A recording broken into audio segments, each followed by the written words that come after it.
কুয়েতে শীত প্রায় শেষের দিকে, তবে বাংলাদেশি কুয়েত প্রবাসীদের মধ্যে এখনো বিরাজ করছে শীতের আমেজ। বিদেশের মাটিতে থেকেও তারা ভুলেননি দেশীয় সংস্কৃতি।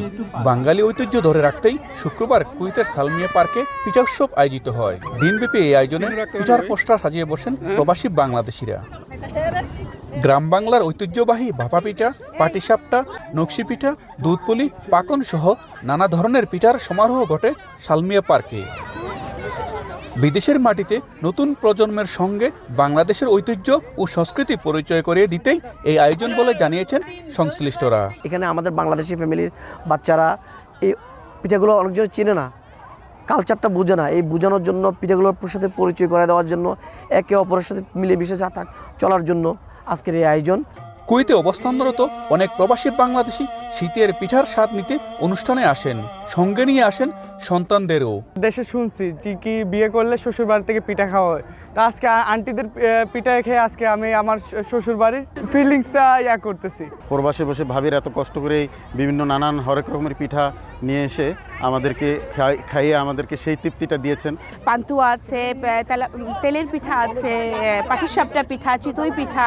আমাদের বাচ্চারা তো কুয়েতের মাটিতে এসে দেশের যে সংস্কৃতি পিঠা এটার সাথে তো ওরকম একটা পরিচিত না, যার কারণে এই পিঠা উৎসবে আসলে দেখা যাচ্ছে বাচ্চারা পিঠার সাথে ওরা পরিচিত হচ্ছে। এখানে আন্টিরা অনেক মজা মজা পিঠা নিয়ে আসছে। এখানে নকশি পিঠা আছে, ভাপা পিঠা আছে, ডিমের পিঠা আছে, তেলের পিঠা আছে, এখানে নাড়ু আছে।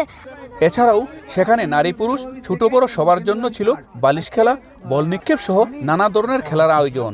দিনব্যাপী সবাই একে অন্যের সঙ্গে গান, গল্প, আড্ডা এবং খেলাধুলায় মেতে ওঠেন। পিঠা উৎসবে বাংলাদেশি ছাড়াও দেখা যায় বিভিন্ন দেশের নাগরিকদেরও। बातचीत करते हैं और आउटिंग करते हैं और बहुत ही अच्छा है इनमें ये आपस में। इनका कल्चर बहुत अच्छा है, बहुत मजे मजे के इनके पीठे थे, हमने ट्राई किया, सब बहुत अच्छा है। नेक्स्ट टाइम फिर हम आज जरूर आएंगे।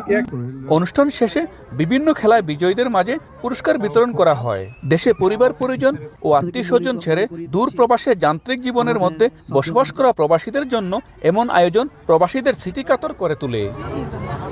এমন উৎসব শুধু কুয়েত প্রবাসীরাই নয়, কুয়েতে বেড়ে ওঠা নতুন প্রজন্মের কাছে বাংলাদেশের ঐতিহ্য সংস্কৃতি পরিচয় ঘটাবে বলে মনে করেন সংশ্লিষ্টরা।